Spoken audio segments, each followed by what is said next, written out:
Thank you, Larry. Thank you. Thank you. Visionary Larry Thompson. Our next speaker is somebody who you've already heard from this morning. It's Joost Elffers. You heard from him earlier how the careful dissection of cheese creates both social and economic class within the culture in Europe. We also heard the differences between the Dutch and the French in terms of how they place their cheese. Those differences surpass a much broader footprint. We have cultural norms, we have religious norms that create divisions in people. We're going to hear from Joost about an age-old Dutch tradition that is quietly being eroded because of the predominance of social media.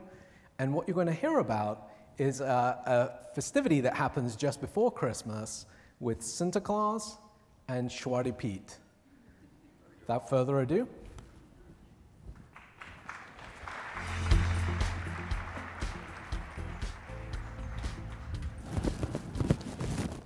A warm boo as welcome.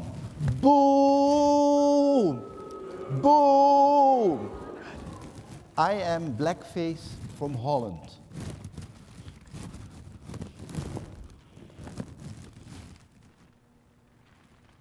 Do you see Holland there? This tiny little place is the only place on earth where I am still allowed to be.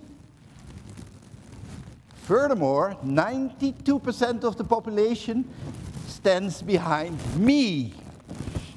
Anywhere else, I am called names, I'm bigot, I am a racist, I'm incorrect, and I had to go. And in Holland, we do not know what to do with Black Piet at the moment, because it is part of the sweetest children's tradition of St. Nicholas and his Black Piet. Holland, that is where I can be still. The Dutch flag, there I am, Black Piet. And here is St. Nicholas. He comes at the end of November on a boat. Then he has his entry to Amsterdam on a white horse with a lot of Black Piet helpers, and hundreds, thousands of children and their parents are standing, being totally happy. They love Sinterklaas and Black Piet. They don't see the political incorrectness of the image. They don't see any harm to it. Even here, Josephine Baker in the 50s, she was still presented with Black Piet and she had to behave. Yeah. See this? But there is already here, there is trouble, there is safety, there is a policeman, kind of secret service, protecting Black Piet from an attack. That is happening now. Because the history of Black Piet went wrong recently, and I will tell you the history why the Dutch can't see any harm in this ridiculous image. Really, I was there as a child, no harm at all. We love Black Piet for the right reasons. But right, there we go. Here we go. This is a slave ship. And I go a little further. This is the image. This is the ultimate image where it went wrong. This is the 18th century. And in the 18th century, it started in the 17th century, the Dutch had, in 1600, VOC, that was the biggest and first multinational in the world. We sailed the sea and the world for profit. That's what the Dutch do. We are into cargo. And then we created colonies, the biggest in the world, now Indonesia, thousands of islands that tiny little country controlled this huge territory. But on their way to these islands, it took 6-7 months to sail there, and 7 months back, and in between often these ships were 3 years away before they came back with spices, because it was all in the spice trade. They went round Africa, the Ivory Coast, South Africa, Kaapstad, and they would get new fuel there, they would repair their ships. And in the 18th century, the Dutch saw a new opportunity. In the Ivory Coast, they went with more or less empty ships to the Far East and came with spices back. The Dutch hate an empty ship. So in the Ivory Coast, they were the first to get live cargo. They still do that with tulips. It's also live cargo. They're the best at that. And they took the live cargo and they shipped more than 1 million people into slavery in North America, in your country here. Late at night, I see sometimes a financial program, and they say, take the profit first. Get paid first yourself. I said, oh, I never did that. I'm in books, I always get royalties 4 years later. I said, get paid first. I said, what a good advice. The Dutch did that historically also. They got paid in the harbors of America handsomely for 1 million black people into slavery. And they took the profit with them, and they left the problems behind. That is one of the reasons that 250 years later, the Dutch don't see any problem with blackface, Black Piet, because they never had a slave at home. They were always a kind of social democratic place. The profits, in very tough, incorrect ways, were made on the other side of the horizon. That's the Dutch are very good at that. And we go here, there's a lot more. Here, you see, we do it still. We ship a couple of million fresh flowers every day from Holland. Anybody can grow flowers, but the Dutch ship these flowers in 10 hours after cutting any place in the world, in 250 destinations. They are into cargo. They are still into cargo. I go back to my story about the cheese. That was the flat piece. You remember the upper class had a flat piece this morning.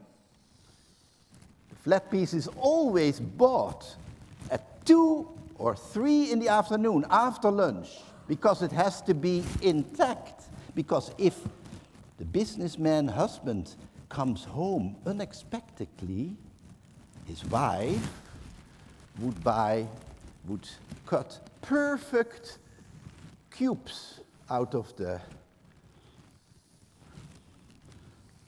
cheese.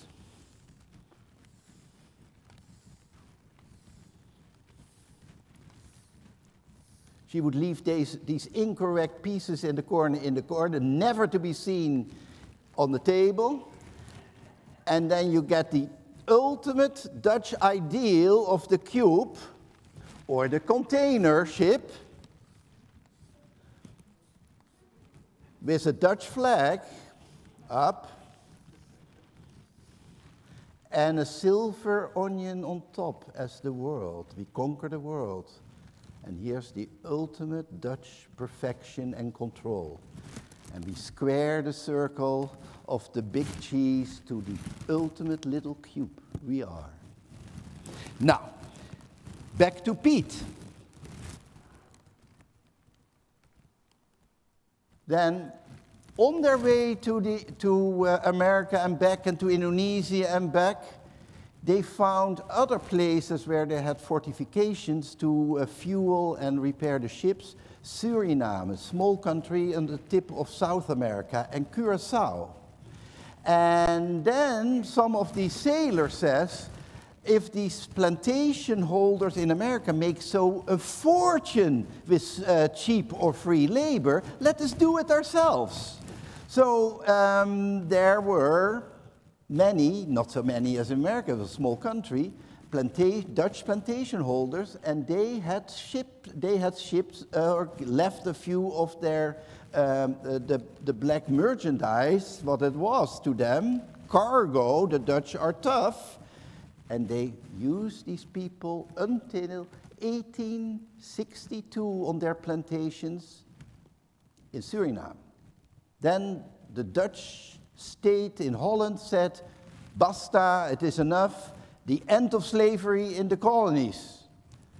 They were very angry. They were like New York cab drivers who have a token, or what is it, a badge, and they have paid a lot to be a cab driver, and suddenly you free up the cab drivers, and suddenly that investment is nothing. So the plantation holder says, we have invested so much money, we want to be reimbursed. And the Dutch state reimbursed them. Their black former slaves were never reimbursed because it was not about the people, it was about business. Now, the anger in Holland, don't forget, apartheid is the most famous Dutch word because in this case, everything was kept apart. We were social democratic, correct people at home. We have never seen any of this, but Dutch people with the Dutch flag on top on their ships did all these things somewhere else. And anywhere of that, this blackface ritual entered the culture. It was already in the 18th century, then in the 19th century, but it became really the way it looks now after the Second World War, when we needed desperately our national culture back, and we had, after 5 years of Nazi occupation in Holland, we got our Sinterklaas festival back with Sinterklaas and Zwarte Piet.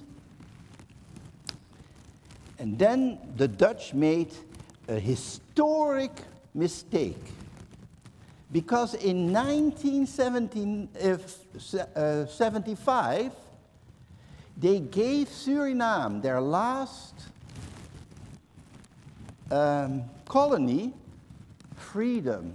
Freedom was very badly planned, became a rogue dictatorship 18 months after they left. They knew it, they let it go anyway. But just before the independence, half the population on their Dutch passport ran to Holland. So in 1975, for the first time, 175,000 Dutch citizens, but they were not white, entered Holland. And then you got this unbelievable confrontation in the street where you had black Dutch citizens in a social democratic, very forgiving welfare state where everybody is nice to each other. And there you have suddenly at the end of November, I show up as Zwarte Piet in the street and I am confronted with somebody who doesn't like the image. And the Dutch said, stay away from our traditions. We are losing all our traditions. This is fun. We do not mean harm. And I can assure you, they believe that. But in the bigger picture, they offend the person whose ancestors were on these slave ships with a Dutch flag high in the mast. And because of that history, although it was in our name but not on our grounds, I, Black Pete, the last place on earth, I have to go. See, it's all Dutch, blanke gebied, it's Dutch. It is from South Africa, but we're, again, Dutch people abroad doing these things. There's the Black Pete, there is my colleague. This is banned since the early 50s in America. It still exists in Amsterdam. Isn't that crazy? There they are. The problem is, I'm a graphic designer. It designs so well. You make great wrapping paper out of blackface. It's just a fact. It's graphic material. Perfect. I have to go.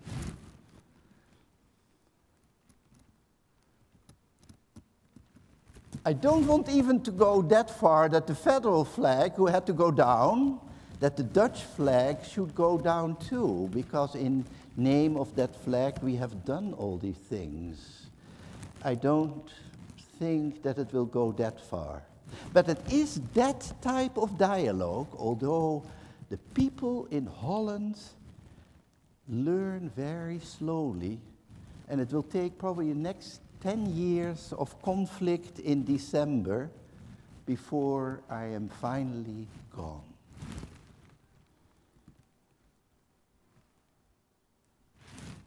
That's it.